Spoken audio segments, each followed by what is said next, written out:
Paula Snow. Paula Snow. How are ya? Welcome. Hello, Ray. Thanks for taking Hey, my question. how are ya? What's going on? How can I help you? Okay, I'm going to be honest. Okay. I've been a part of rank makers for the last, I'm a lifer, and Okay. the last little while, I'm in Ontario, Canada, and the last little while we have been in lockdown for the third time. Yeah.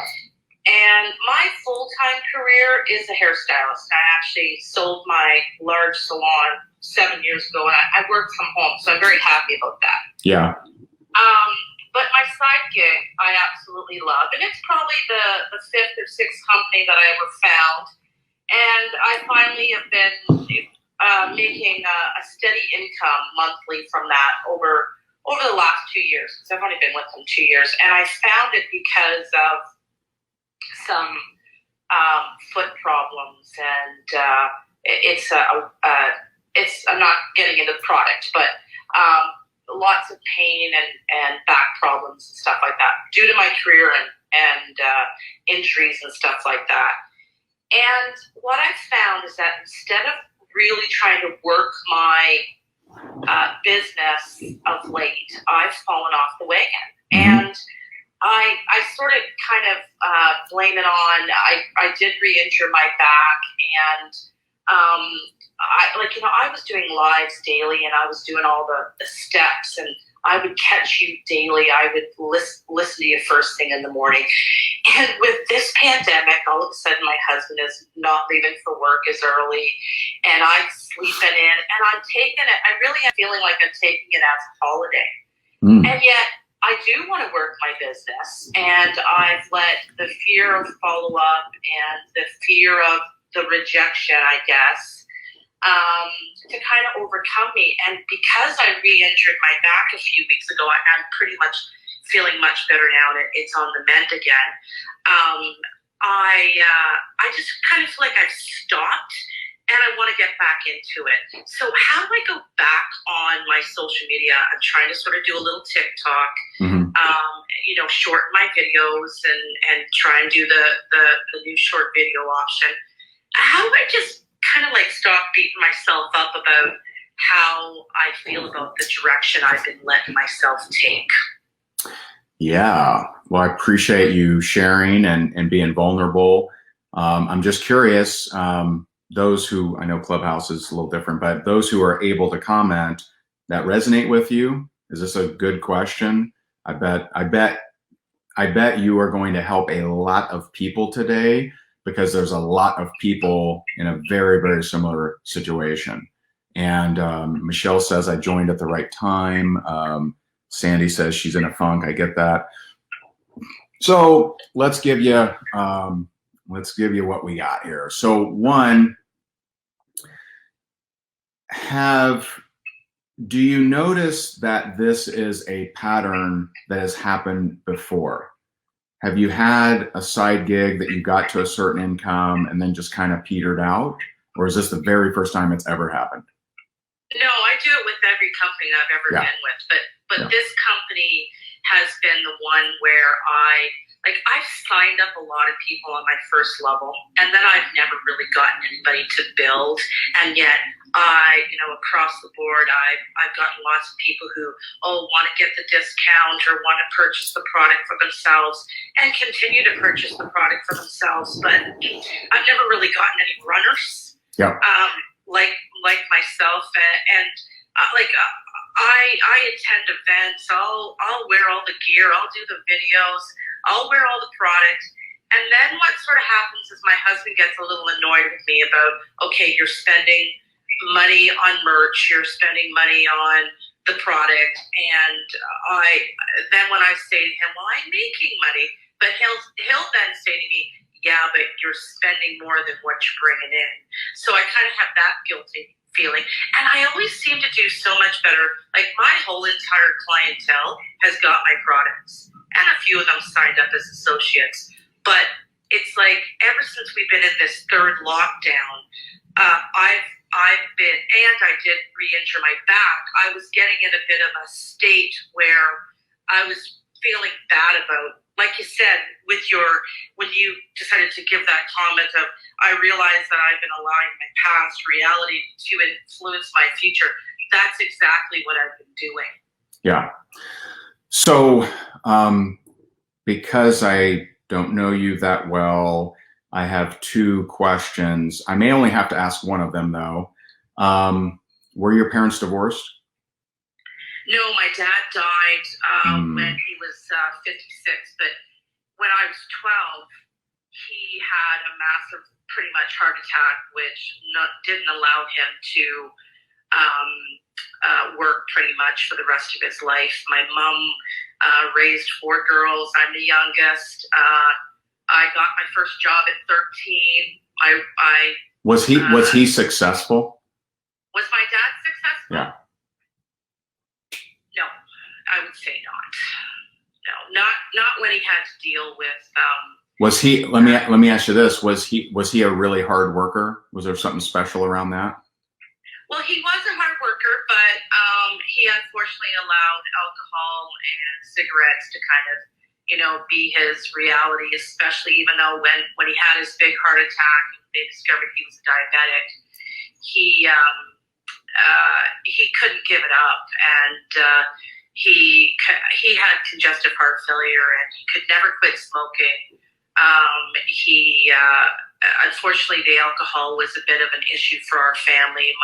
My mom had to work, double shifts and had to support the family of 6, right? Mm. So I haven't, I would have to spend a little bit more time with you here to pinpoint what what is, have you seen my Center of the Maze videos? I don't know. I don't think I have. So, if you're a lifer in Rank Makers, so they are in Rank Makers. I did also put them in the 1 Minute Influencer, for those that get that course. I would watch those. There's 2 of them, part 1, part 2. And, so the biggest thing to take away here, where we're at, and this is, we're not at the core of the problem, but there's a realization that can help you. And that is, your struggle has absolutely nothing to do with the lockdown. And here's why. The important question that we've uncovered so far is, has this happened before? And you said it's happened in every company I've ever been in. So what that means is you have a pattern, right? You have and it's, it's all, I don't want to say always, because I don't know that for sure, but it's almost always a protection pattern, okay? So a protection pattern will do things in a way that protects you from the thing you're most afraid of. Now, if your dad had been a hard worker and passed away, you might associate success with hard work, which means you're going to die and leave your kids. And so you'll protect yourself from creating success, right? I don't suspect that's the deal here, but there is some kind of protection mechanism that is preventing you from success because you have a non-reality-based conclusion to success. You know what to do. You could have success. You have all the skills, because you couldn't get to just the level that you've gotten to without that awareness, right? But there's some kind of protection pattern that is keeping you safe. And one thing that people don't understand, I understand because I had this, is you have a body mind, okay? So I'll give you 2 different examples of where I've experienced the body mind, 3 different examples. So one, I used to not be able to sit and meditate because my back would hurt, my legs would get sore, my shoulders would ache, and I would just be like, you know what, I gotta lay down. Well, there's a lot of meditations that if you lay down, you're not really getting the full benefit. And so that was the body mind uncomfortable with my growth and the direction in which I was going. So I had to gently remind the body mind that I'm the master, I'm in control. You don't tell me what to do, I tell you what to do. And I exhibit this every single day when I take a cold shower. I don't want to take a cold shower, but it's an example of mastery. My body is like, oh God, I don't want that. Why don't we just do warm this time, just one time? We'll start tomorrow. And that's what the mind body does, is it tries to keep us safe. Okay. And so the second area I've experienced this, I'm going to go from mild to extreme. So today, for the first time in many, many, many years, I weigh under 200 pounds. So I'm $199 today and feeling great. And so, but my pattern, my mind body pattern is 203. So I'm losing weight. And historically, my pattern for as many decades as I can remember is I would, get up all the way. I mean, one time I was all the way to 255, right? And I would drop, get to 203, boom, boom, boom, boom, boom, boom, boom, boom, boom, boom, boom, start going back up, get to 220, bum, bum, bum, bum, bum, bum, bum, 205, 230, 215, right? And so I had a mind body that had a comfort level at 203. And so about 3 or 4 days ago, I get to 203. Guess what happened? I start having massive stomach aches. I start having my body rebel against the losing of like, let's not go beyond 203, man. And I have a feeling I know what it is. I don't want to go there today because this isn't your story or that important really. But I had to remind my mind body on day 2 of that bullshit that I'm the master. I'm in control. And I basically told my stomach to F you. Right. And so today I'm 199. I'll give you the most extreme example for me.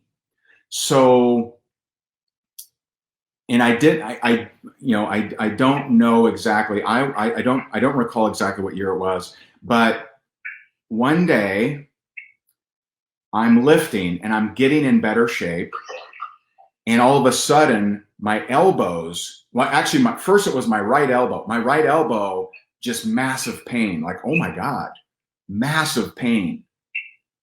Like what the hell's going on? About a week, and I'm just like, damn, man, what the hell's going on? I go to a chiropractor. I go to I try I try all kinds of exercises. The tennis elbow, or what did they have you try? Some kind of weird ball, I forget. But I bought all these different draconian devices that like twist you and do all kinds of stuff. Nothing's helping.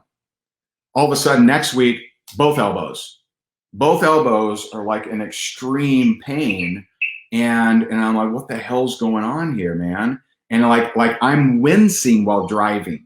So I'm driving and I'm just like, I mean, I might shed a tear while driving because my elbows hurt so freaking bad.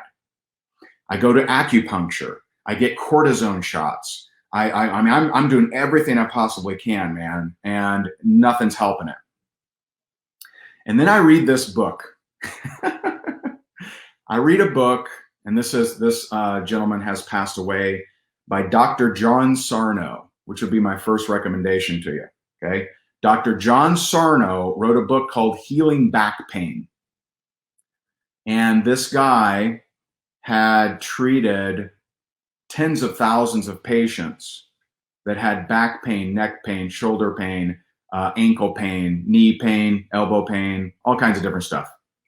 And he found that he found actually in 100% of the cases, if there wasn't a traumatic happening, and a very high percentage, even when there was a traumatic happening, like you got hit by a car or you fell off a bike or you fell down a mountain or whatever, he found 100% of the times when there wasn't a traumatic event to the infrastructure of your body, that it was a mental thing. And it was your body protecting you. And he calls it, God, it's been a few years since I read it. Oh crap, I forget the name. But if you look him up, John Sarno, Sarno, he'll break it down for you, and you can say it way more eloquently than I can. But I read this book, and I read one of the chapters. I wasn't even through the whole book, and it says, you tell your area of pain that you just don't need that anymore, and thank the pain for trying to protect you, but you're just an emotion. I really just don't need you anymore. I read that line, my elbow pain is gone. After years, thousands of dollars, chiropractor. I tried 3 different chiropractors. I had one guy going at it with a grafting tool, hurt like hell. The cortisone shots, not fun. You want to have a cortisone shot? Like they sting, man, in the elbow, like right in the elbow, sucks. I read that line, my pain was gone after having it for years, and it's never come back. So I fell off of a horse when I was 32, and I really injured my my hip, my gluteus maximus, my right side. So I have had, since I'm 32, I've had continuous, my leg gives out, my hip gives out, and let me ask you this question, and I'm interrupting on. I don't normally interrupt, but I'm interrupting on purpose. Let me ask you this question: when you're in the build mode of a new company, do you have that pain? No. Well, this company, this product that I ended up using, I got it because of my feet, but it ended up stopping. I just want to pause you for a second, because you said something extremely significant there. You said, your words, when I'm in a new company building, I don't have the pain. Right. So your pain, I'm not a doctor, I'm not a therapist, I don't work at the Holiday Inn. I'm letting you know, your pain is a protection thing. It's protecting you. I'm just letting you know. Okay. And and I would read the book, because he's the expert, I am not the expert. Okay. I'm gonna order it. I would get the book for sure. Yeah. Now there's a second book I would suggest called The Big Leap. The Big Leap is kind of like John Sarno for business, but I would read John Sarno first, especially because you have a traumatic event that you can link to and say, see, it's valid. I'm not making this shit up, Ray. It's valid. I actually fell. I hear you. Yeah. But it doesn't make logical sense that it only hurts you at certain times and at specific patterns. When it's a pattern, it's a protection thing. And I have the same thing, by the way. Every time over the last at least 20 years, every time when I would start to get in good shape, boom, knee problem. I hurt my knee in high school football, right? So it's justified. Boom, shoulder problem, back problem, elbow problem, stomach issue.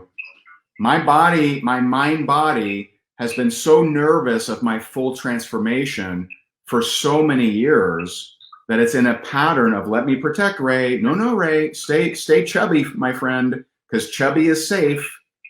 Keep those love handles, brother. And I have an idea of why it does this, but we don't need to go into that. And so as far as the tactical answer you're looking for, which is never the answer, but I'll give it to you, is you just, don't overthink it. Get back in the saddle. When you reach a certain income level, you're going to have the back pain, and you thank the back pain for attempting to protect you. You read the books, and I think you'll be off to the races. You can find more great marketing, prospecting, and recruiting tips just like these over at rayhigdon.com. And remember to pick up your free copy of his 29 sources of network marketing leads. We'll see you over there.